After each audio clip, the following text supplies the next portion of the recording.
Very nice to have you all. Thank you for coming this evening. So I'm here with Rob Schwartz, Assistant Dean of Admissions at UCLA Law. And for those of you who don't know me, I'm Steve Schwartz. I run the LSAT blog. I also host the LSAT Unplugged YouTube channel and podcast.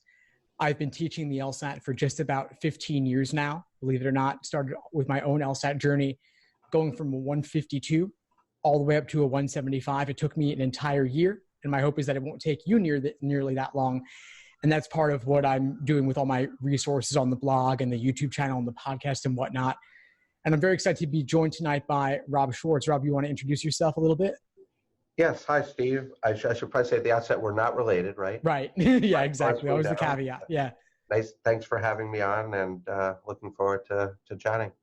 Yeah, fantastic, Rob. You want to share a little bit about your role at UCLA and what you've done previously? I know you've been in the industry a long time.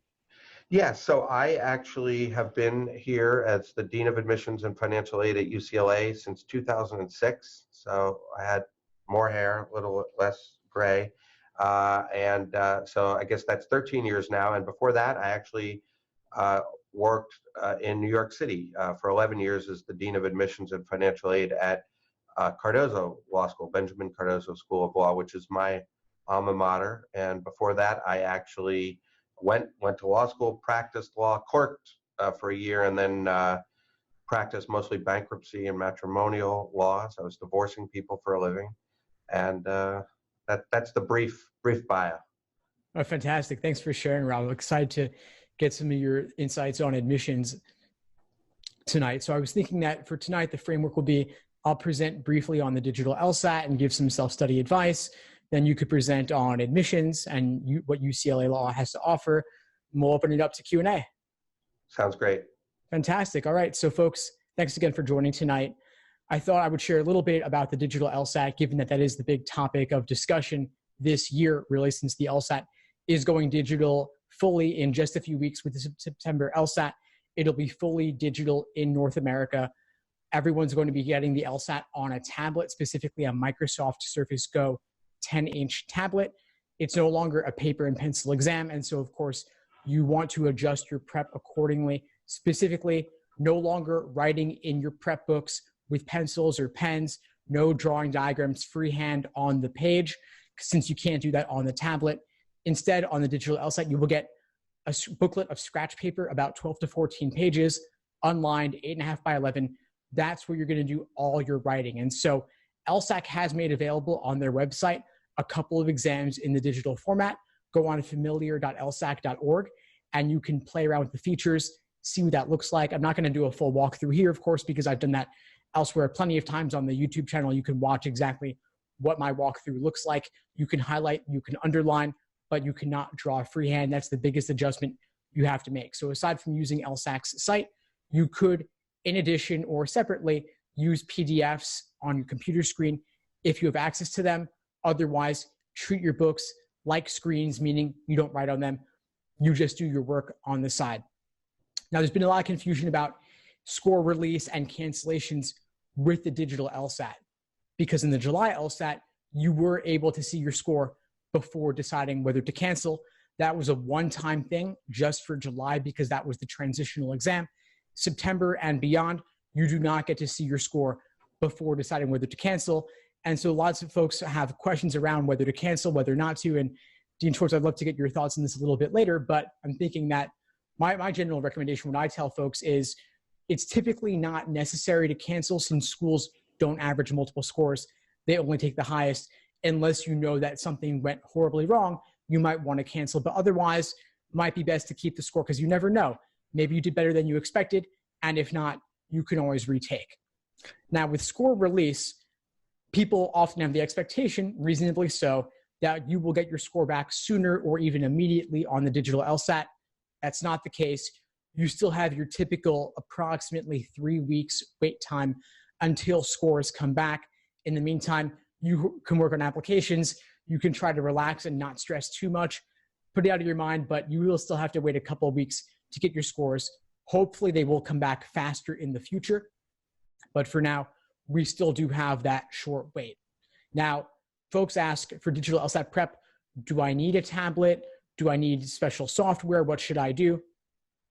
You don't need to buy a tablet, but I would recommend at least practicing on one to some extent. Doesn't have to be the Microsoft Surface Go specifically. Any old tablet would be fine. A Samsung, an iPad, an Amazon Fire. You could use those just to simulate it a little bit because the smartphone doesn't do it justice, and computers obviously don't have that touch screen interactivity. So that kind of wouldn't really fully mimic the digital LSAT. There have been some tech issues with the digital LSAT in July. I'm hoping they'll fix those by September and other LSATs this fall, but it's too early to say. And I think LSAT still needs a little bit more time to work out all the kinks. So while we don't expect problems will happen, you do want to be ready for them. One big thing in particular is the stylus not working fantastically. So if you find your stylus is not super responsive in terms of highlighting or underlining, maybe you just want to use your finger instead and be ready for that.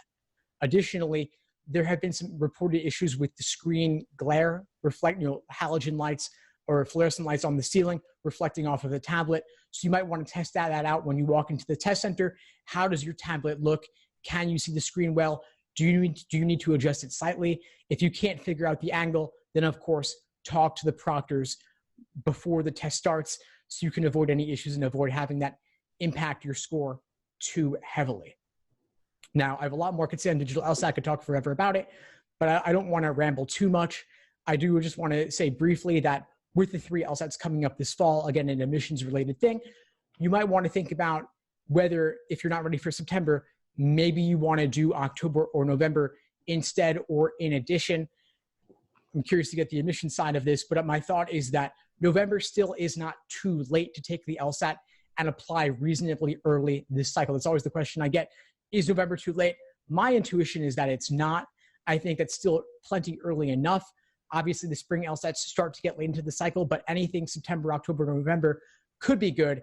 And my thought, honestly, is that if you're taking one of them and you're not feeling totally ready, you might want to take another one as well, because through luck alone, you could do a couple points better. There is a score band or margin of error of 3.5 points on each end, meaning that, let's say if your true aptitude was a 160, maybe you retake it, and through nothing more than luck alone, you get a 163 or 164. That obviously opens far more doors than a 160 would. And if you do worse, no big deal, since schools are not averaging multiple scores. We'll get into lots of details later, but Rob, I want to turn it over to you and get your thoughts on this and more. Yeah, well, I do agree with everything you just said there. I guess starting with the most recent, the November LSAT is certainly fine to take. We here, every law school is going to have their own specific deadlines and instructions. We even take the January LSAT. So I do agree taking it earlier is better, but applying with the best score you can have is better even if that's later. So if you take the test in November and you don't do as well as you anticipated, and you were to take it in January and have a 10-point increase, obviously that would be better. And I also agreed with what you said about canceling. I mean, generally schools, because we report the highest score, right, to the ABA, and that's what we're ranked based on, schools are going to put a lot of weight on the highest score. I do think, though, if you really, and I think you said this, if you really felt like you may have bombed the test, it may make sense to cancel it, although you never really know. And if you weren't feeling well or something, you can always write an addendum and explain that in the application. Well, thanks for sharing your thoughts on that, Rob. I appreciate the feedback. It's good to get the confirmation as always. Do you want to share a little bit about what you're seeing or what you're anticipating for this particular application cycle? Sure. Well, I've been doing this long enough to know that it's hard to anticipate what's going to happen, and the cycle is really just starting. I won't put much weight on this, but we got more applications on day one than we've ever gotten. But I don't know if that really means anything. This is still very, very early. Our application just opened on the 1st of September, so it's very hard now to have a sense of what the cycle is going to be. This past year there was a slight decrease overall national in the numbers, but here at UCLA, our numbers stayed pretty much the same. We had just a little over 6,000 applications to the law school. So I'm anticipating, you can see if I'll be wrong about this, I'm anticipating not a big increase or a big decrease, pretty steady year, but we'll see what happens. Cool. Thanks for sharing. So given your experience working in admissions itself, can you share a little bit just about what the process looks like? Day one, applications opened. You got a lot of applications. For those folks who submitted on day one, what happens next in terms of reviewing the files? Well, they need to relax for a little bit because at this stage of the game, we actually are beginning to read and review the files. We do that on a rolling basis, but we generally don't release our admissions decisions till a little bit later in the fall. And anybody who's tuning in thinking, oh my goodness, I didn't apply, it's already September 16th. This is incredibly, incredibly early in the process. And we're going to get applications all the way until our deadline, which is the 1st of February. We're going to offer admission to people who apply later in the process. We know we're going to want to do that. And that's why we review the files on a rolling basis, but we admit conservatively as we go through to leave spots open throughout the process. So you said the deadline was February 1st. Yeah. Now, I know that there are LSATs in the spring. Are there ever cases where you accept folks with scores in the spring? Where you make exceptions to the deadline? Yeah, it's rare. I would say for us, the last LSAT exam that we're going to take will be in January. After that, I would say it would be pretty difficult for somebody to take the LSAT after that and then get admission for that following fall. But if somebody does take it, they're always welcome to still apply and to get in touch. If they've already applied, to get in touch with me to let me know about their score. And we're happy to see whether or not it could be an option that we could take them at that point. Right. Okay, so you said that you leave room for those later in the cycle, but would you say typically that folks have a better chance applying, let's say, this calendar year with the November LSAT being the latest one rather than the January? Yes, I would. My advice to applicants is simply this: apply as early as possible, but with your strongest credentials. So ideally, you've been thinking about this, you've been preparing, you're going to take the LSAT either next month in October or in November, but know that hopefully try to be a little more relaxed as you take it, knowing that if it doesn't go well, if you don't have your ideal day, you will be able to sit for it again, and that we will put a lot of weight on the higher score. Right. We got a question here just asking us to confirm September, November LSATs, anywhere within that range is okay for the fall cycle. Yeah. I really view that all as one and the same. Whether you're taking, now in October or November, makes no difference. Mm-hmm. Yeah. And how do you look at retakes? If someone has 2 or 3 takes on their record, whether they're spaced close together, whether they're close together, like clustered this fall, or spread out, does it really matter? I don't really think it matters. I think where taking the LSAT numerous times can make a difference is more when, there's no magic number, but when we see a lot of scores, and we sometimes see that. It's rare, but we'll see applicants who've taken the LSAT, 10 times, 15 times, even 8 times. And you have to wonder what's going on there. Not maybe you like to take the LSAT, but I think most people don't like to take the LSAT, or they want, I think you don't want to just take the test on a whim, right? And you want to prepare for it. And that's where we start to get a little concerned. But 2 or 3 retakes, that's not going to be a problem at all. Yeah, definitely. And for those who aren't aware, LSAC does actually have new retake limits they've instituted this year specifically. It used to be that you could take it without limit. And that was, I was thinking, wow, like they're offering more frequent test dates nearly every month now. So people could take it 10 times a year. They quickly shut that down once they realized that they have to reuse some of these old test forms that they were previously unreleased. They don't want people to keep running to the same test and potentially get a boost from that. So the new limits are 3 times in one admission cycle. Cycles run from June 1st to May 31st of the following year. It's a unique LSAC calendar, but 3 times in one cycle, 5 times in 5 years, 7 times for life. You can apply for exceptions. I don't know what circumstances LSAC would consider valid on that front, but there are, in a way, they're trying to save you from yourself and also trying to save themselves from you seeing the undisclosed exams. So be cautious. I don't think most people, they said that less than 1% of people will actually be affected by this change, which I believe honestly, because you can postpone, you can withdraw. You don't need to rack up takes on your record when you're not ready. So you could take September, October, November and have to wait until June, or you could save some in the bank just in case for the spring. I think that's good advice. And hopefully that means we will see many less of these, 10 or 15 LSAT time test takers. Right. Now, how do you look at multiple cancellations or absenteeisms on the record? It's the same issue. I think, if somebody cancels the test once or is absent once, we don't even need to see an explanation for that. But if we're seeing multiple times of this, and it's not as uncommon as you would think, somebody took the test and they canceled, then they were absent, then they took the test, then they were absent, then they canceled, then they took the test. It does. I think a good general rule of thumb in the application process is don't create a situation where the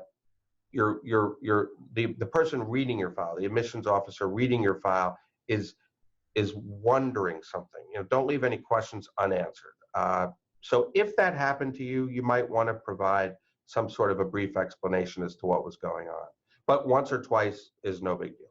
Right. And in a way, it's like it's over explaining. If it's just once or twice, might you say that it's inordinately calling attention to something that Absolutely. maybe doesn't warrant it? Yeah, and it's quite common for us to see a cancellation or an absentee, and that's fine. We understand things happen. That's not going to be a big issue at all.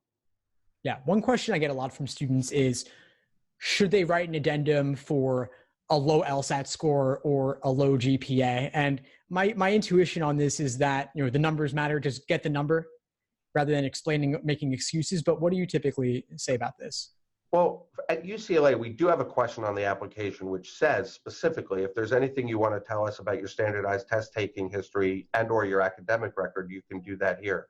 So I think it depends, what you're going to say and what was going on. I mean, there's no question that, for example, with the undergraduate transcript, we're looking at 4 years of time, and there may be a semester or a grade, a course in particular, where you didn't do particularly well for any one of a number of reasons. Maybe you were having some health issues that semester or dealing with a personal issue.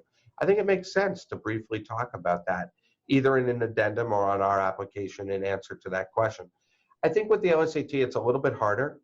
If somebody really has, though, outperformed in the past their standardized test taking capability, it doesn't hurt to mention that, and it doesn't hurt. Sometimes people share their SAT scores, for example. I see no reason not to do that.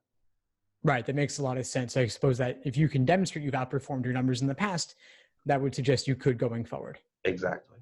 And law school is primarily academic rather than standardized testing specifically, although, of course, we do have the bar at the end of the road. We do. That's another beast. Yeah. I was hoping you could share a little bit, Rob, about just what UCLA Law has to offer in particular, because it's a great school. I hear a lot of great things about it. I know you have some unique programs. We did a discussion a few months back, and I'm hoping you could just share more with everyone about the programs you offer, the specialties, things of that nature. Yeah, I'd be happy to do that. Although feel free to stop me at any time, because once I get going, no, please. That's what you're here for. I can go on for a while. But and I guess I'll just say to anybody out there that is specifically interested in UCLA, you can feel free to follow up with me by email if you have specific questions about our school or the programs or the process. But we bring in about 300 students every year. I'm assuming most of your listeners have heard about the first year of law school and how you're generally taking the same subjects no matter where you go to law school and experiencing that Socratic method for the first time. But, really the first year of law school, whether it's here or elsewhere, I liken it back in some ways to going back to middle school. You're in one building, you have a locker, you're told who your professors are. And although we do give students a choice in the spring of their first year, they can take an elective, which I think is exciting, and start to develop to be exposed to some of the areas of law that they might have an interest in. But that's the first year. But it's the second and third year at UCLA that I think is incredibly challenging, because what do you take? There are over 200 classes that you can choose from, I would say. There are more than 40 clinical programs that you can choose from. Not sure if all your listeners know what a clinic is, but it's an opportunity to get some hands-on live client experience. And we have 16 partner schools where you can study abroad. There are externships that you can do either in Los Angeles or a full-time externship in another city.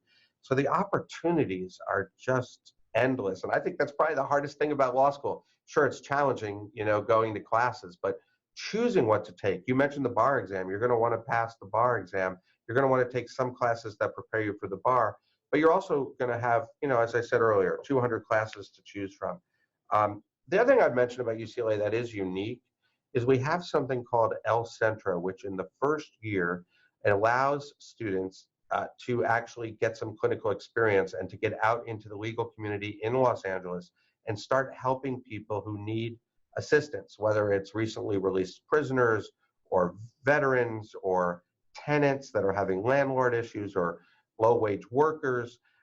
It's interesting, 1Ls are often just sitting in the classroom reading cases from the 19th century, and while some people may find that fascinating, others want to get out and start helping people. That's why they're going to law school. So I love the El Centro Clinic at UCLA. It is student-run, very unique, and 2Ls and 3Ls do it too, but it gives 1Ls the opportunity to get out there.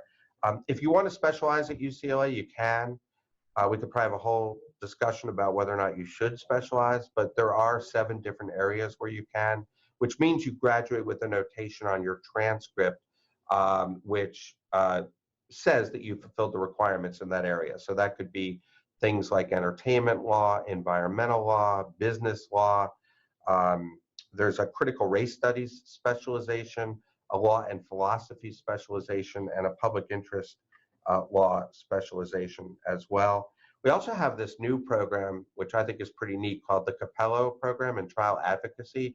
You can get a certificate in trial advocacy, and I will brag a little bit and say that last year our team had the best record in the country and went undefeated against other top 25 schools. In fact, one fun fact, the only top 25 school to beat UCLA was UCLA. We actually twice knocked out every other school, so the 2 squads had to face each other. So if you're interested in litigation and trial advocacy, I think this is a really good program for you. So that's a little bit about the program. We have an alumni network of more than 17,000. A lot of people think if you come to UCLA, you're going to have to remain in California. Most of our students want to remain in California, but I was looking at our on-campus interview statistics this year, actually from last year, and actually 45% of the students that got jobs, these are large firm jobs, took them outside of Los Angeles. So I was surprised to see that 45% were leaving LA. A lot of that is probably in the Bay Area, but it's really throughout the country as well. So that's a little bit about the program. Anybody who's going to be in LA is welcome to come by for a visit, sit in on a class, and take a tour. I'm leaving stuff out, believe it or not. I could go on and on, but that's a little bit. Thanks for sharing, Rob. We actually got a question from the audience here. Steven's asking, any programs for entertainment and/or sports law?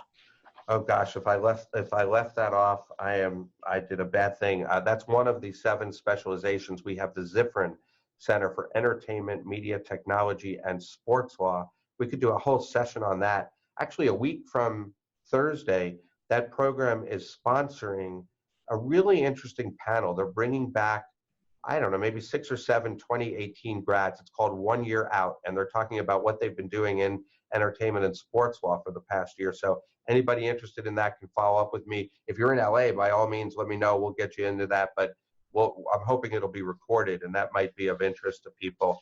But I could go on about that. There's so many courses in entertainment law. I was talking about clinics. One of our more interesting clinics is the sports law simulation. We can't really have students engaged in mock contract negotiations for Dodgers or Laker players, but we simulate it. And we have a lot of grads who are working in that field that come in and work with the students and teach them what it would be like to do that, to practice that kind of law. We also have an entertainment law student edited journal and a very active student organization in entertainment law and sports law, and an annual conference where we bring in really pretty much everybody who's practicing in the field of entertainment law comes to UCLA to kind of reconnect and to meet and to become educated on some of the latest happenings in the field.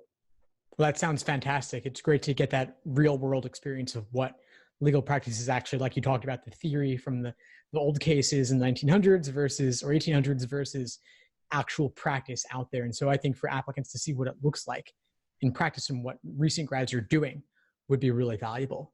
I think it is. I think today, in today's legal job market, I think employers, of course, they're going to have to do some training, but the more practice ready you can be when you get there, the better. You know, we have, for example, I mean, there's so many, but there's a depositions clinic. You know, you learn what a deposition is when you go to law school, but you don't learn how to do a deposition, and this helps you figure that out. Right, right. We got another question here from Solomon asking about anything non-obvious you can share about character and fitness. If you have any examples you could share of maybe one that was done poorly, one that was done well. Obviously, you could anonymize details, but if there's anything applicants should be on the lookout for if they have some sort of concern. Yeah. Well, I mean, there's so many specific things that could be that could have happened to somebody, and I think that I'm trying to think how I can best help somebody who might be thinking that. I mean, I've seen, as you can imagine, having done this for more than 20 years, I've seen many things. Let me say this: if we admit people who have character and fitness issues. If we didn't admit anybody who was ever found violating, like a minor in possession or who drank alcohol underage, we wouldn't have any lawsuits. So, this happens. I think what's most important is to be upfront and to be complete for the disclosure. I guess an example which comes to mind, which has happened, I guess, frequently enough that it comes to mind, is somebody who perhaps has had multiple infractions of the same nature and doesn't really seem to be taking responsibility for it, and maybe just sort of brushes it off.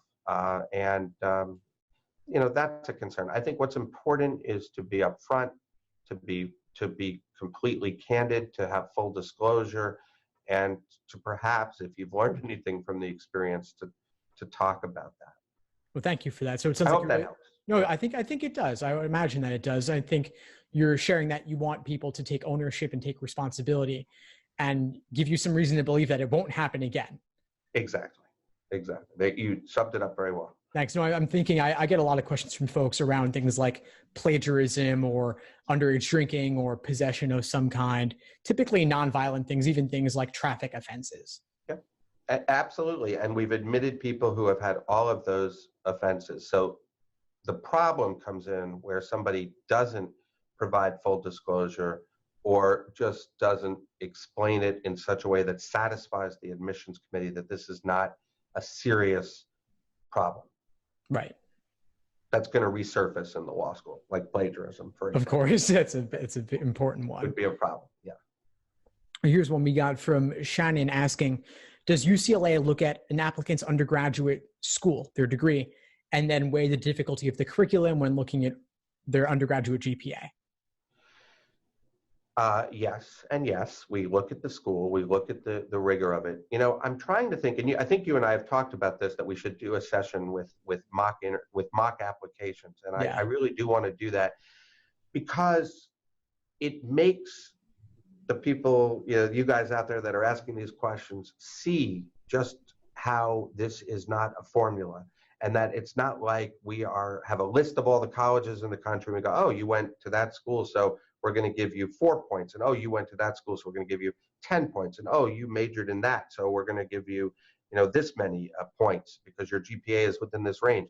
It is a holistic review process. We do get information from the Law School Admissions Council, which tells us from that particular college what was the average GPA over the last few years of people applying to law school. But it doesn't give information about specific majors. So perhaps you were in a major which had less grade inflation. But basically, I say to anybody, that's why there's a question on our application. Is there anything you want to tell us about your academic history? And you could say, well, yeah, I was a chemistry major at this particular school, and the average GPA in my cohort was this, and I It even was doing better than that. Or also, I'd like you to focus on some of the non-science classes I took where I did very well. You don't have to say a lot because it's our job to be reading these files, but it's not a time to be modest, and you do want to highlight some of the things that you'd like us to see. There's nothing wrong with doing that. So I hope that answers, I mean, the answer is yes, we take it into account, but it's hard to say, there's not a formula. We're just reading these files, trying to make the best decisions that we can, trying to admit people who we think are going to succeed in the class, but there's no formula for that. No, thanks for sharing that. So it sounds like you are looking at the context, but at the same time, of course, it's not just about the undergraduate institution, not just about the GPA. You're looking at people as individuals and saying, do I think this person would do well here? Exactly. And you know, when did somebody graduate? When was their record? What was the trend of grades throughout their tenure? Were there any circumstances that impacted them? All of that is valid to be considered by the committee. Right, right. Well, here's a good one. I get this one a lot. Lily's asking, do I have to know what area of law I want to practice before I start school? Absolutely not, in my humble opinion. I think, you know, I was talking earlier about how there's 200 classes, and for most people, this is your last formal educational endeavor. So it's a great opportunity to take a wide range of courses. And, you know, I guess law school is expensive. You want to have some idea why you're going to law school, but you absolutely don't have to know what area of law. And it's quite common for people to come in who think they know what they want to do and then change their mind by the time they get out. I think one of the more challenging things about law school, just since this is an audience before you even get here, you might want to think about this a little bit, is, you know, you go through your first year, and then even before you start your second year, if you want to work for a private law firm, you are already interviewing with these firms. And before you even start your second year, and you're expected on some level to at least know, geez, am I more litigation focused or more transactional focused? And that's a hard question to answer. But you just want to be giving some thought to that. And to the extent you're getting some work experience, maybe at a law firm before you go to law school, thinking a little bit about which areas you might be interested in. But I don't want everybody to think that means you have to work at a law firm before you go to law school.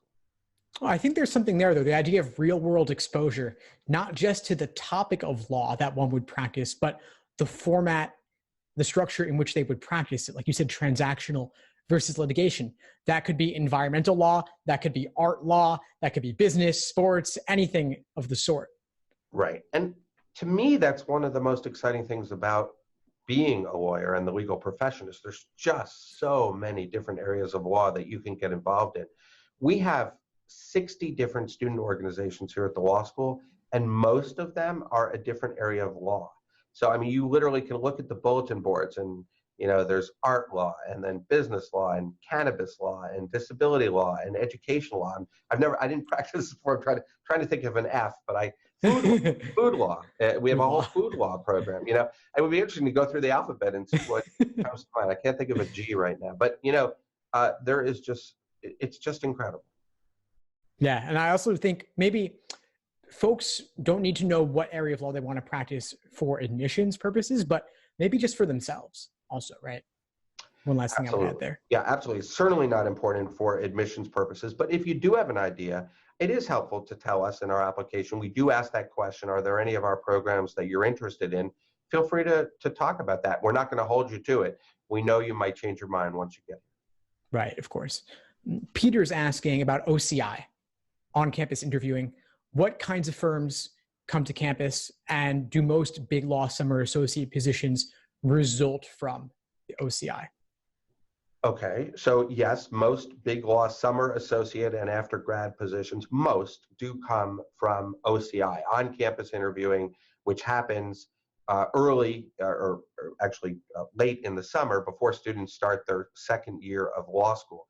So for the class that's 3Ls right now at UCLA, 71.5% of the students who participated in OCI got their jobs that way. So yes, the vast majority, more than 7 out of 10, got those jobs through that process. And What was his other question? Well, about what firms? kinds of firms come to OCI? Yeah, so so you need to realize, let's say for the class of 2018, about 65% of our students went to work in private practice. Most of that, or a good chunk of that, is through OCI. And these are the country's largest law firms. I would say most of them have at least 100 or more attorneys working for them. Probably even the vast majority have 500 or more attorneys working for them. And they're in multiple cities throughout the country, and in some cases, even internationally.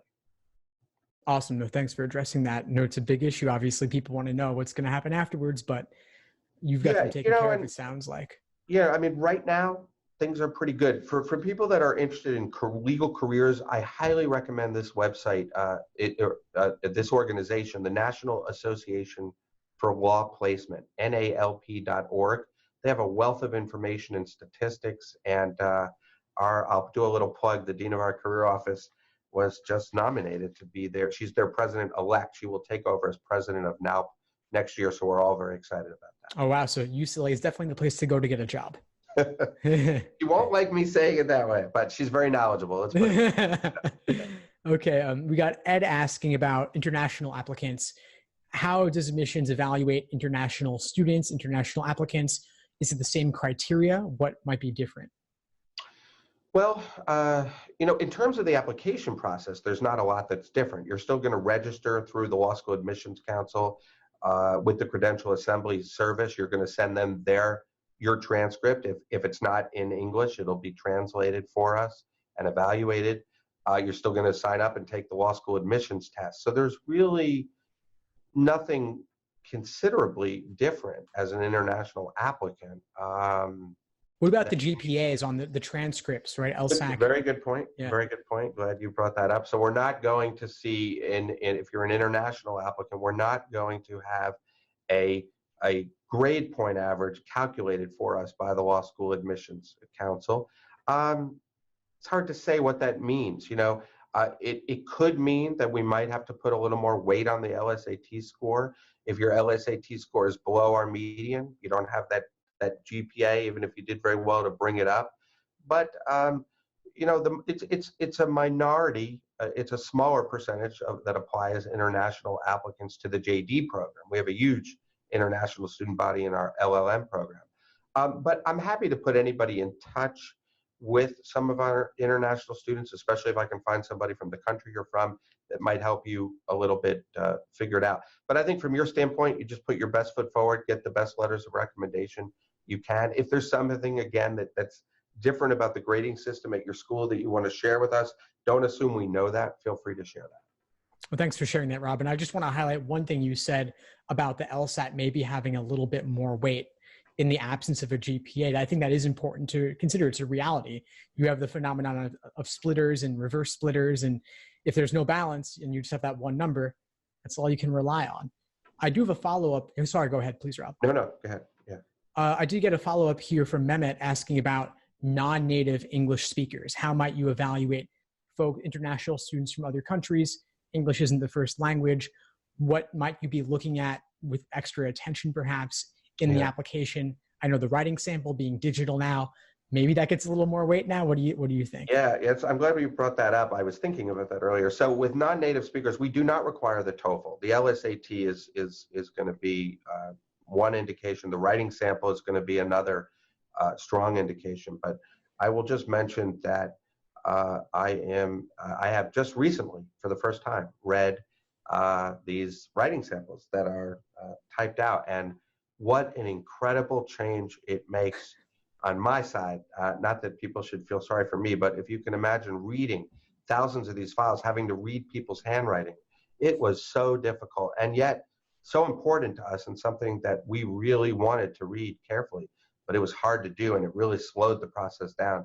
It is, wow, what a difference to have a typed out answer to these questions. It really makes a difference. So I guess the lesson here is, do take those writing samples seriously. I don't know what you're hearing, Steve, but I hope it's better for the applicants to not have to take that when they're so tired as part of the LSAT. They can take it separately.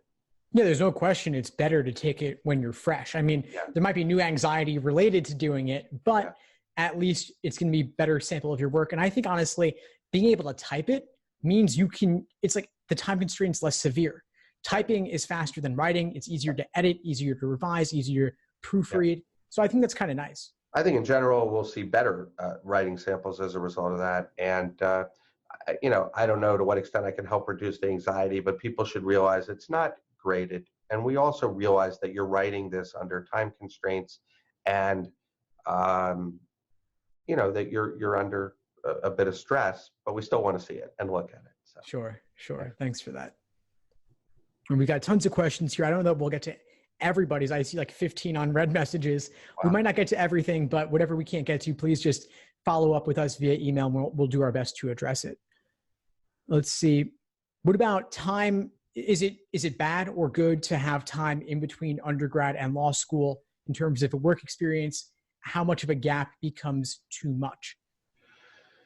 So good or bad, right? I think the way I would answer this is you need to think not about, in my opinion, not about admissions, but about your life. And, if you are somebody who's a senior in college and you want to go to law school, you're excited about going to law school, that's all you've ever wanted to do, you don't have to take a break. Law schools admit people right out of school. Now, some schools are going to vary on that. For us, right now, I'd say we're about a third of our incoming class, although I have to confess, I need to do this. I haven't looked at the class that just started 3 or 4 weeks ago, but last year it was about a third that were right out of undergrad. So if you want to take some time, do that for yourself.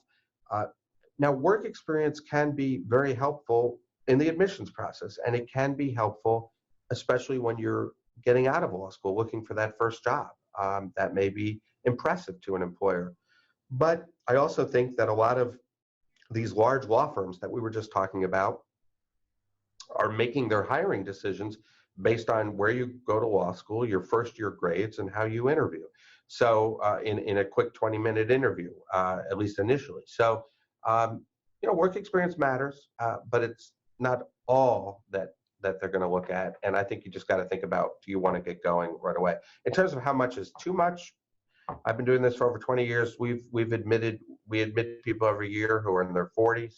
50s and older is more rare, but not totally uncommon. So when you're ready to go, you go.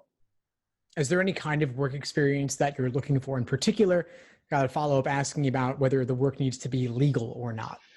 I don't think the work needs to be legal. I think if the work is legal, that should be, again, for you, because you've decided that this is going to be beneficial to your career. It's going to help you figure out whether you want to go to law school. You're going to get some great experience, maybe get a great letter of recommendation.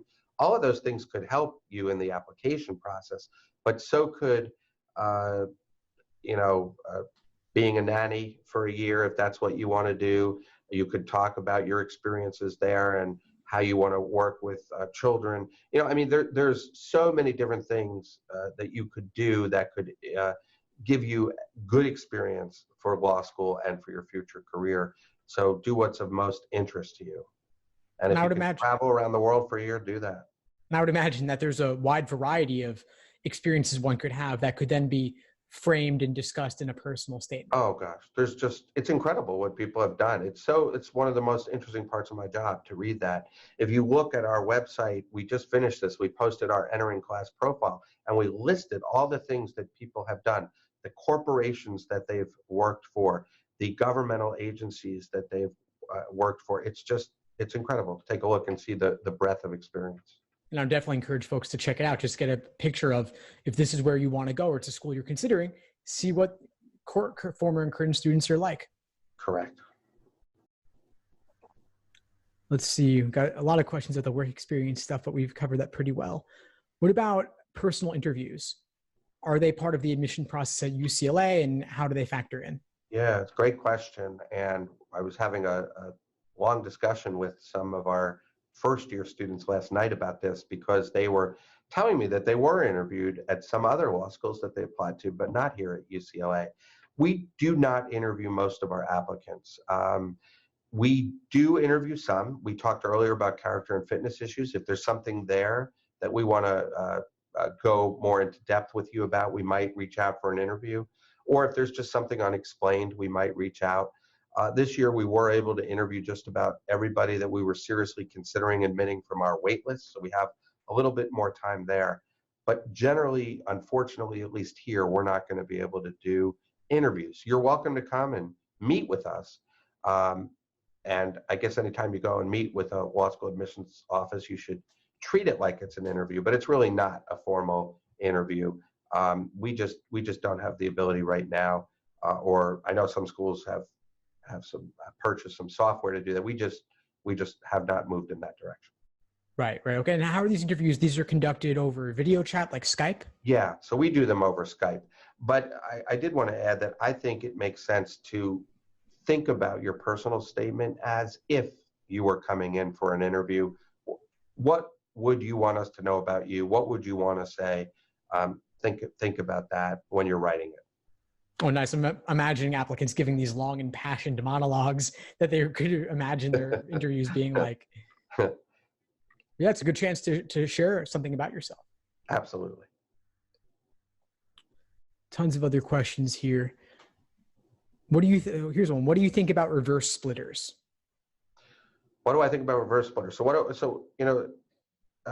it's only the last couple of years I think that this nomenclature, as far as I know, is out there about splitters, right? And I don't even know what a reverse splitter is. I guess what you mean is you have either your LSAT score above the median and your GPA below, or vice versa. Is that right? So I think that splitter is high LSAT, low GPA, and then reverse splitter would be high GPA, low LSAT, I think. First of all, anybody can, I may regret saying this because I may get 1,000 emails, but I mean, you can email me and say, look, I have an LSAT of X, I have a GPA of X, and without giving me any other information, I can look up in a pretty small band how many people applied to UCLA last year and how many people were admitted. Now, how useful is that information is another question, because we're not talking about any of the other things that we look at. But if that number is 90%, you can feel pretty confident that if you apply here, if you're not an axe murderer and you get decent recommendations and you write a decent personal statement, you're probably going to be offered admission. And if it's 10% or less, you might write an incredible personal statement and have amazing work experience and have glowing letters, but it's going to be hard to get in here. And if that number is 50%, wow, that's where all that other stuff is really going to matter a lot. So that'll give you some sense. But to answer the question the way you phrased it, what do I think? Well, most of our students that are here are splitters. So, probably, I don't know the exact percentages, but close to half are reverse splitters and close to half are not. So, there are some people here, a small percentage, that have both numbers above our medians. There are some people here that are a small percentage that have both numbers below our medians, no question. But if you look at the vast majority, that's where they are. They're splitters. And I would imagine that also things vary from year to year, right? So even if you did look at the admitted class last year, that would not necessarily fully translate to this year, as the medians do shift and the needs on your end shift as well. Yeah, I mean, there's no question that, depending on the national pool, medians can shift, GPAs can shift, but one thing that has remained constant is the majority of our students are splitters. So that, you can be rest assured, is going to keep being the case, at least for the short time being here. I would imagine that you believe that both numbers, LSAT and GPA, are relevant and important and useful in some way in making your decisions. They are, but I think that's why it's helpful to hopefully to have humans reading these files, because they mean different things to different people. And the LSAT, talk about somebody, for example, we were talking before about somebody who's been out of school. You've been out of school for 10 years. You didn't take your undergraduate studies seriously. You have a very low GPA, but you've gone off on this incredible trajectory, have this very interesting career, and do very well on the LSAT. It's quite likely that the grades just aren't going to be predictive in your case. We might take that chance on somebody. And likewise, like we talked about earlier, there could be somebody who their SATs just weren't predictive. We might take a chance on that person. So that's why we're reading these files. Right. Thanks, Rob. I want to circle back to something you said a little bit earlier about treating the personal statement like an interview, showing another side of yourself. I'm wondering if you could elaborate on that just a little bit more, because I did think it was an interesting idea just in terms of inspiring folks. Yeah, I'll try. I think that at least for us, somewhere in that personal statement should be something about why you want to go to law school. So, I have read a very interesting personal statements. I've read them, but then I get to the end and I think, well, what was the point of this? Why did I just read that? Something in there has to be, for us anyway, something about why they want to go to law school. But, I think you can really make yourself crazy spending too much time thinking about what you should write your personal statement about. I get so many people that come up to me and say, "Can I ask your opinion? I'm thinking about writing about this, or I'm thinking about writing about that. And what do you think?" As if, most of the time when they say that, not all the time, but most of the time, I think, I mean, they both sound pretty good. They both could be interesting. They both sound legitimate and valid topics for a personal statement. So I say, maybe the best advice I could give somebody is try to have somebody read it who but you don't know all that well, and say, look, if you were looking to admit me or hire me, did you get to know me well? Did you find this interesting? Did you like reading it? And then you've done your job. There's no secret to this stuff. It's, you have to apply to a range of schools and put yourself into a range of schools where those numbers that I was talking about earlier, apply to some schools where it's 5 or 10%, but apply to some schools where it's 90%, and then write the best personal statement that you can, and you should be in good shape. Thanks for that, Rob. I love the idea that, any topic could make for a great personal statement. It's all about what you do with it, right? How you execute it. Absolutely. And how you come off. We talked earlier about it. Should you apply right out of undergrad or not? I read personal statements from people that are applying right out of school that sound incredibly mature, like they know what they're getting into. And there's others that I read that I just think they don't come off as mature, or like they really have a handle on why they're going to law school. Mm-hmm. Yeah. And I think that's something you said, no unanswered questions from admissions. That's certainly a big one. Does this person know why they want to go? Do they have a good reason? Absolutely. I mean, look, we're fortunate to have a lot of people that are applying that would like to be here, and we're trying to make the best decisions we can. We want to take people who are really going to take advantage of this education. Yeah, absolutely. Well, Rob, this has been a blast. I know we've covered a lot of questions. There are still some that are unanswered, but I think we hit the big ones for now. Okay. And I'd love to do a follow-up with you sometime about doing those case studies we've talked about. I would. We're working on that. So we will do that. And I think that would be a lot of fun to figure out a way to do that and get that out, to maybe put it up and have people take a few minutes to read it, and then talk about, have people perhaps vote on what they would do. But I think the lesson that people will come away with, I can guarantee, is that there's no consensus all the time.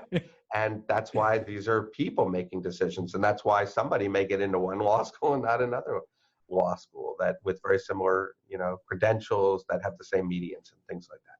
Well, I would imagine that would certainly be useful, just to to allow people to have a little more empathy for what's happening on your side of the desk with that. Yeah. By the way, I don't know if you saw that. I see one question where somebody asked if there's going to be a recording of this. I don't know if you want to. I was definitely planning to release the recording. Okay. Yeah. Good. And if people have questions for me, they're welcome to follow up and just email me at my email is Schwartz R, SCHWARTZR @law.ucla.edu. But please forgive me if I take a little while to get back, because this is the time of year where we're doing some recruiting, so I may be traveling. Oh, and I should mention that I guess you have listeners all over the place, but on our website we have a list of all the events where we're going to be at. So if we're going to be in your neck of the woods, I feel like I'm doing a commercial or something, but if we're going to be in your area, come by and say hi.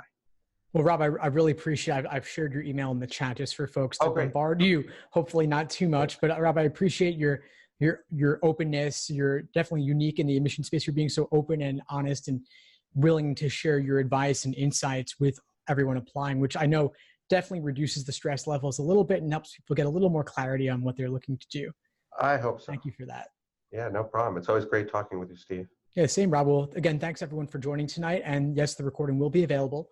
And you can always email me if you want to get access to it. Carl is actually asking Rob, where can folks see where you're going to be? Is there a list of where you're touring? Yeah, if you go to the UCLA website, you just go to admissions and then scroll down and it says recruitment events. And we have them listed by date and also by geographic area. Oh, very cool. So you're selling t-shirts to the 2019 tour? Maybe I should bring them with me, UCLA t-shirts, and like raffle them off or something. I'm sure folks would love that.